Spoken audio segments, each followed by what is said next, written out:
Why do people fail at learning languages? Is it the learner's fault? Is it the teacher's fault?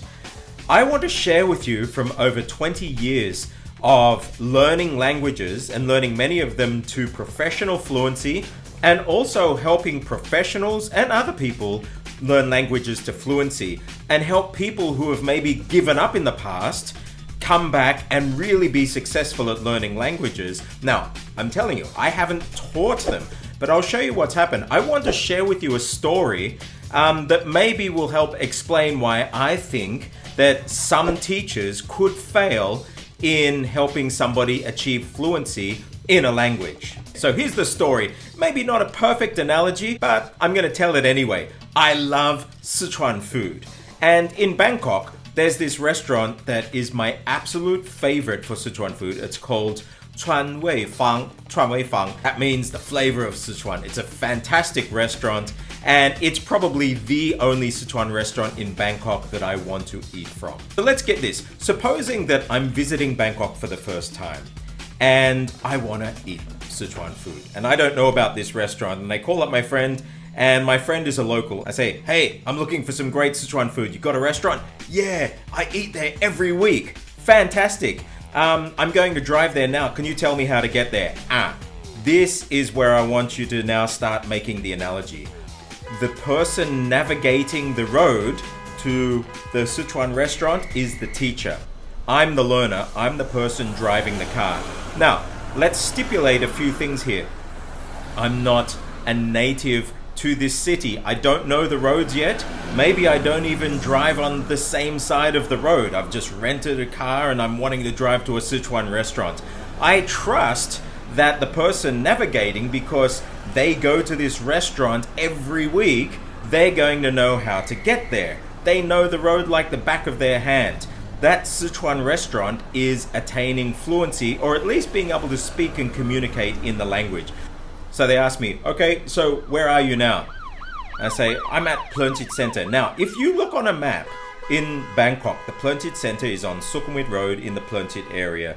And it's a very popular area. They say, fantastic, I'm really close by. I'm only actually about 300 or 400 meters away. So this is great, I can help you navigate. Now, what they didn't tell you was actually where I'm standing. Even though I'm only 300 meters away from where they are, before you can get to where I am, I've actually come to the other side of these barricades on the road. So between me and them, even though we're only a few hundred meters apart, there are these huge concrete barricades that only people with special passes get permission to pass through. I didn't even know that this concrete barricade existed. In fact, maybe they didn't even know, because they actually have an express pass for the tollway. And I don't even know there's a tollway. All I know is that they're 300 meters away from me, and my destination is this restaurant that they know how to get to. And so they actually live right here, which is only about 100 meters from the entrance to the expressway. Okay, so we're starting. They're 300 meters away from me. I'm here, they're there, but that's okay. So I get them on my phone and I'm listening. They say, okay, you're in Plernchit. What you have to do now, I can see where you are. I've got this bleeping on the GPS just looking at you. You need to turn left and get up on that road and keep going. And so what do? I turn left up that road. And I ask them, is this the right direction? They think, yeah, well, it looks like the right direction. What I don't realize is they think that I'm on the expressway. Really? I'm on this crappy little side road that's going up the corner of the expressway, and in a moment the expressway is going to veer off and I'm going to be lured into peak hour traffic. And so I'm following up, and they say, what are you doing? Why are you stopping? And I'm waiting for the cars to pass. I'm about to turn out onto the main road. And they're thinking, oh yeah, whatever. Okay, well just keep going. And now they're watching this blip on the GPS of where I am. And all of a sudden I turn left. Hey, what are you doing? You need to just keep following the road. I'm on the road. I didn't realize there was an expressway above me, and they didn't realize that I wasn't on the expressway. Now, this is like when we're learning a language. When people tell you, let's use English for example. If I say the word really, and then a learner of English says lily, and you say, no, you got it all wrong. It's really, really, and they say lily. And how do you fix that? And so they'll say, okay, get this, and so I might spend an hour finally trying to get this lily. Okay, so say it now. You've got your lily. What that person who's coaching me how to say really doesn't realize, because they don't speak my language, they're not inside of my mouth, is that one, it's not just lili. This doesn't exist in English.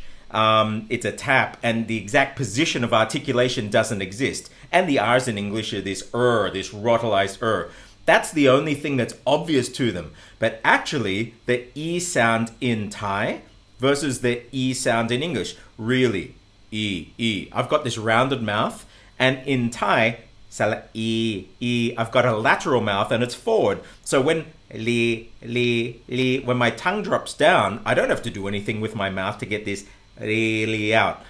But in English, really, the vowel is actually totally different. Nobody told me that. And so I'm saying, I've got it up the back, but then I'm coming back to this same position, really, and my tongue just falls back into place, my mouth falls back into place, and the person trying to coach me how to say really, whatever, you're just a foreigner anyway. Foreigners are just hopeless, they can never really pronounce this anyway, so okay, just go on, pronounce it however you want, that's okay. Hopefully people will understand what you're saying. So I'm going to go on now saying really, instead of really or lili. Maybe even saying lili would be more comprehensible than really, this mangled permutation. But this is what it's like when somebody's on the expressway looking down, trying to say, look, just get up on the expressway. One, I don't even know how to get up on the expressway. If I really wanted to, I would have had to actually go backwards around the block from my starting point and go through all of this maze to actually get to the point where they were, so I could just jump up on the expressway.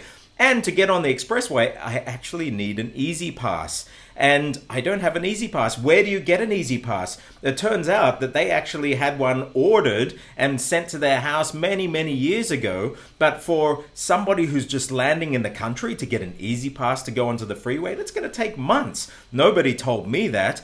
And so they think they're guiding me along this expressway that they're used to getting to a restaurant in 9 minutes. And I've just been let out into peak hour traffic onto a main road that's actually not going to end up taking me there. And so they're saying, where are you? You've turned left. No, you have to keep following the road around. I'm thinking, oh crap, well if they're saying it's going around to the right. So I start driving off trying to find a way to do a U-turn. Now this is like language learning then, when we're trying to actually piece things together, when all the parts of the puzzle just aren't there. We don't even know where the destination is. We're just trusting that the person leading us, our teacher, is taking us there. And so we're going on all of these detours, and every meter that you traverse in a different direction, you're actually laying down this subconscious muscle memory and bad habits. And so, I'm remembering this new street that I'm going on, but that's not actually the street to the restaurant. And so by the time I've finally driven maybe a kilometer down the road, traversed through traffic, almost crashed a few times, I find a U-turn point. I come back and I go around, and then I find some back streets that can kind of cobble my way back onto this general path. I say, where are you now? I can see your blip. Okay, just keep going around. And so they start guiding me to try and follow the general curve of where the expressway is. What they don't realize is now that I'm traversing all of these back streets, just trying to just breathe and catch my breath to catch up to where they're leading me to. And it goes on. I could continue with the analogy. Finally, we arrive at the restaurant. This is finally, we're getting to a point where we can speak some of the language. Now, by that time, they're exhausted trying to coach us. Why can't this person just get it? They didn't realize that they're on an expressway. I'm not. I'm down here taking all of these back alleys, coming to dead ends, having to turn around in traffic, pedestrians and bikes jumping out in front of me. Pedestrian bikes aren't allowed up on the expressway. They don't know that. So I finally arrive there. So they say, okay, you've arrived. Great. Bye. Bang. And I walk in there. I'm thinking, oh crap. How am I going to order this? They hand me the menu. It's all in Chinese. And then I call my friend again. What's the deal here? I want to order the food. Oh, I forgot to tell you, if you're going to order, you have to order in Chinese. And so then I actually have to work with them. And so all of that trouble to get to the restaurant, and then finally what I wanted to get in the first place, I can't even get because a core piece of crucial information was left out. You actually have to order the food in Chinese. Now, how do you order that food in Chinese, by the way? My favorite Sichuan dishes are la zi ji. That's awesome. The shui zhu niu rou. This is this beef chili hot pot. Gan bian si ji dou. These are these beans in mince and chili, and also yu xiang qie zi. So this is this eggplant done with chilies and minced pork. Absolutely phenomenal food. And if you go to this restaurant, they do it really well. But I hope today's analogy has just let you at least start thinking. If you are a language teacher, whether you're teaching, say, people in your country how to speak your language, that might be Chinese teachers in China, Thai teachers in Thailand, ESL teachers in English-speaking countries, just remember that when you're teaching somebody, they don't have everything that you have. There are probably some things, not some things, many, many things that you don't realize if you do not speak their language, or even if you speak their language, if you weren't born with that as your mother tongue. There are things going on in the mouth, with breathing, with the tongue, just with the way that meanings are structured that just do not exist perhaps in your language that you're teaching them. And so what you take for granted, or what you think that you're doing to correct them, maybe it's not that. Maybe it's not the problem. Now, is this the teacher's fault? Is it up to the teacher to have to learn every single language to be able to understand the articulation of every student? No. This is why we put Minecraft together. Learning for me and learning a language has never been about a teacher. If I do have a teacher, all a teacher is for me is a native source of information. They are pure data for me that I can extract. As a learner, the learning is up to me. Whether I learn well or I don't learn well, that's up to my ability to extract that data from the environment, and the teacher being part of the environment. But that environment also might be Facebook threads, Twitter, Instagram, anything on the internet, news articles, radio, TV programs, movies. All of those things are equally important sources of the language that I will extract. And as the learner, it's up to us to be aware of what these things are that are going on in our bodies, the way that our minds function in putting meanings together. This is what Minecraft teaches us, how to be painfully aware of everything that's going on physically and also mentally, so we're aware of what these obstacles are and we can overcome them. And so then if your teacher's saying really and thinking, I can hear a rotalized R. I know I don't do a rotalized R, or they're doing something back in the throat, and I know that my E is lateral, so I'm going to have to do something to address both the and the E if I'm going to start sounding like them. I don't know how to do it yet, and they probably don't even realize this is happening in my mouth, but I'm going to work on that. And so this is what learning is. Learning is being aware, developing the skill set to be able to shift articulation, shift the way we think, challenge what we do, and then being able to move it and self-correct. This is the key. This is what Minecraft is. Minecraft, I've put together not just how we learn and these brain states being able to shift between alpha state, theta, beta, all of these as we're learning so we can optimize learning with our brain, but also understanding deeply some base systems of language. They're almost like these primitive shapes and primitive structures that we find across all languages, so that when we come into contact with any language, then we're able to make connections with something that's now familiar and start to put it in this framework, and we can easily then draw parallels to what we know we are to where we want to be. And so it doesn't matter if our friend is up there and they think we're on the expressway. What we're able to do then is realize that, these guys are on an expressway. So the first thing that I need to do is actually get myself to that point and get myself on the expressway. Actually, before I even call my friend, I might do some research to find out how to obtain an easy pass. If I can get that easy pass, that means that we'll be both on the same track when they're finally helping me navigate across their city. And so to me, that's language learning. Language learning, yeah, you might have a teacher, but it's not the teacher's duty to teach you. It's not the teacher's duty to teach you. Not the teacher's duty to teach you. They are just a source of the language that you can extract things. They might have some fantastic information, and yeah, they might have some ideas to teach you that you didn't know because you don't know their language. So great. Your job as a learner is to be able to pull that out and then have what you need within you to then be able to put that to use based on what the structures are inside of you. So I hope this analogy has made sense to some people. Go back and listen to it a few times. It sort of came to me at about 2 a.m. this morning. I was thinking, yeah, that's actually learning a language from somebody is a lot like being guided by GPS, but they don't actually realize you're on 2 different routes.